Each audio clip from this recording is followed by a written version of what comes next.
Sumbong sa SMNI News ang ilang residente sa bayan ng Plaridel sa Misamis Occidental dahil ang mga ordinaryong mamamayan hirap daw ma-access ang healthcare program ng gobyerno. Ang masaklap pa raw dito, higit na mas mahirap itong ma-avail kapag hindi kakalyado ng kasalukuyang administrasyon.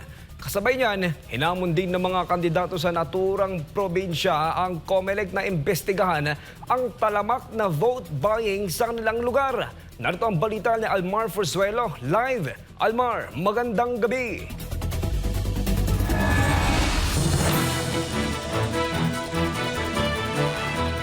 Yes, Kyle, magandang gabi. Hindi nga ngayon alam ng mga residente dito sa bayan ng Plaridel sa Misamis Occidental kung sino nga ba ang pwedeng maka-avail sa healthcare program ng gobyerno. Puspusan na ang ginagawang pangangampanya ng mga kumakandidato para sa national at local position.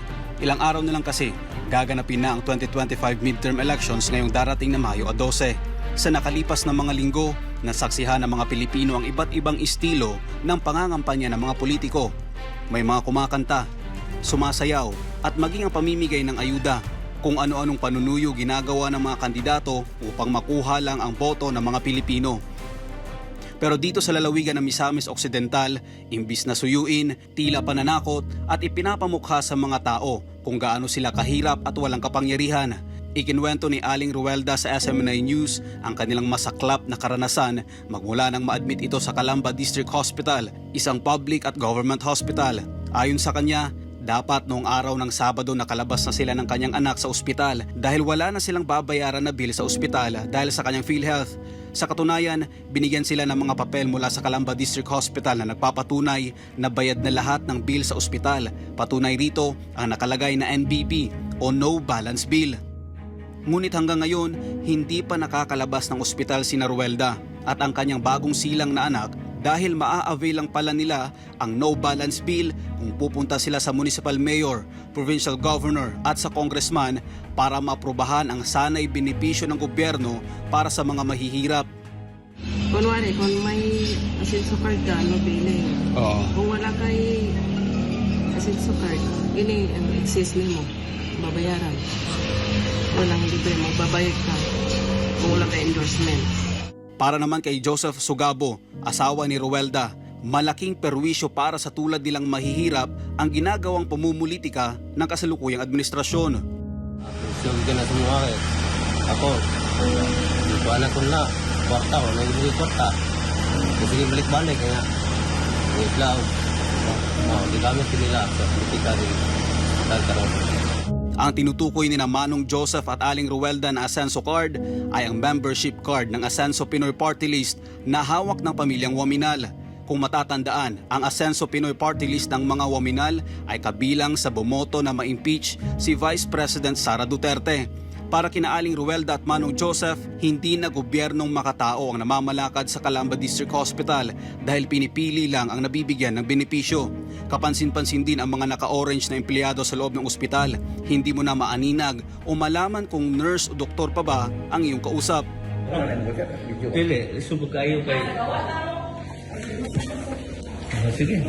Mga na inyo ha, di mo matubang na ako, di mo sulti ka, kung sa'yo yung kuhan. So sige na, ako lang natuno sa pasyente. Okay. Wala kayong endorsement, ikan sa tuwang municipal, magbayad yung territory, mabalas verify. Sir ba, may kamutana nga. Kana ko nang wala kayong endorsement, magbayad mo sa sasalod. Yung anong pabarian man nga gobyerno man eh. Pag-inject ka. Bawal Dili, di man bawal man nga gobyerno man ta. Gobyerno ta ha. Alianaw? Nakay endorsement? Asinso?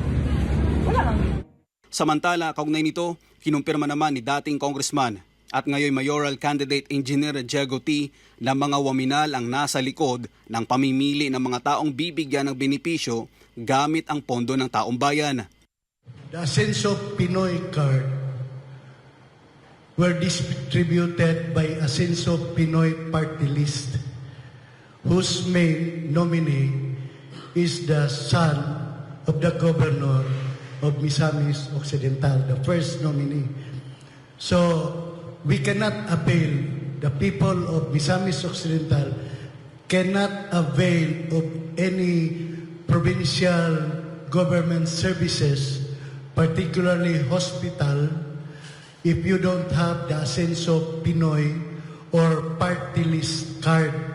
So if you don't have the Asenso Pinoy card, their procedure is that you must go first to the municipal mayors, wherein you will ask for the endorsement that you can avail of the Asenso Pinoy card. Then from the municipal mayor, you have to go to the congressman to submit the endorsement so that your hospital bill will be charged to medical assistance for indigent patients given by the Department of Health. Para naman kay dating board member at 1st District Congressional Candidate ng Misamis Occidental na si Engineer Roy Yap, dahil sa hindi makataong pamamalakad ng mga waminal, marami na sa kanilang constituents ang pumupunta pa sa ibang bayan para doon i-avail ang libreng medical healthcare ng gobyerno. Yes, that's true. No? Kay sa aming municipality, sa Pangdalaga, karamihan doon na mismo magpunta doon sa Zamboanga del Norte at saka Dapitan City. Because pagka admit ka doon sa hospital nila, zero bill ka. Dahil hospital is a government hospital. Hindi pareha dito sa Misamis Occidental, dito sa probinsya namin, na sa provincial hospital, pag hindi ka orange, wala kang card, wala kang endorsement ni Mayor, may bayad ka. So, karamihan ngayon, yung mga supporters namin, hindi na dito sa Misamis nagpa-hospital, doon na sa Zamboanga del Norte. Dahil makaabil sila sa zero bill. Para kay Bonifacio Mayor at gubernatorial candidate Samson Dumanhug, malinaw na ginagamit ng mga waminal para sa kanilang pansariling interes ang pondo na para sa lahat ng mga mahihirap. Gigamit lang yun nilang pamulitika. So muna ka ng orange card nila, muna ilad na sa mga katawan.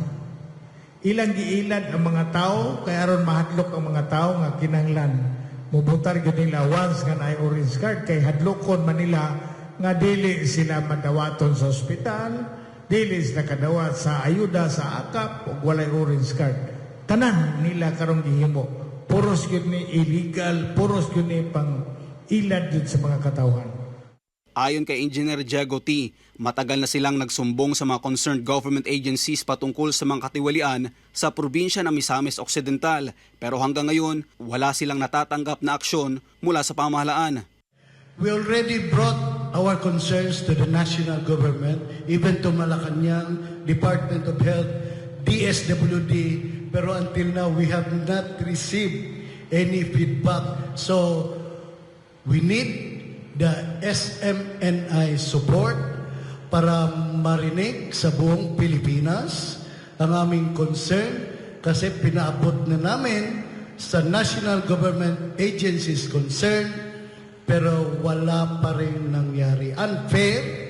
Unfair sa hindi member ng Asenso Pinoy Party List ang nangyayari sa Misamis Occidental na dapat sana maimbestigahan. Kaya hamon nila ngayon sa COMELEC, DSWD at sa iba pang mga government agencies. I am appealing to the COMELEC. They've been telling us na ang ayuda dapat sumunod sa guidelines ng COMELEC at DSWD. Hindi nasunod yan.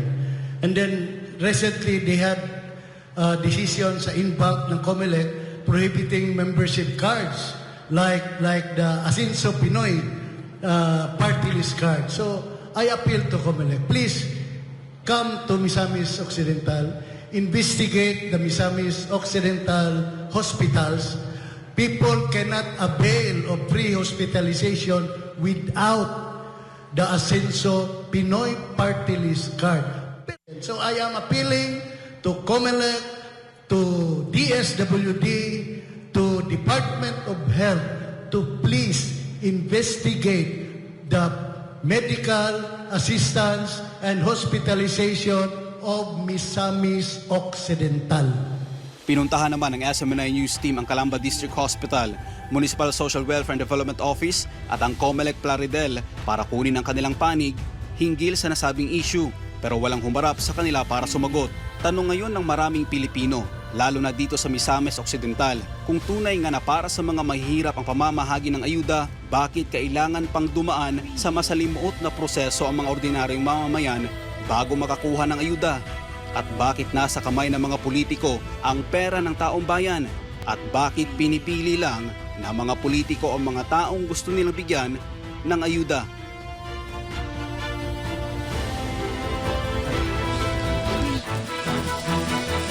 Kyle, kung matatandaan, nauna na nating ibinalita dito sa ating himpilan yung pasikreto na pamimigay ng ayuda sa mga guro. Gayong hindi naman sila kwalipikadong tumanggap ng ayuda dahil meron silang desenteng trabaho at maayos na sahod.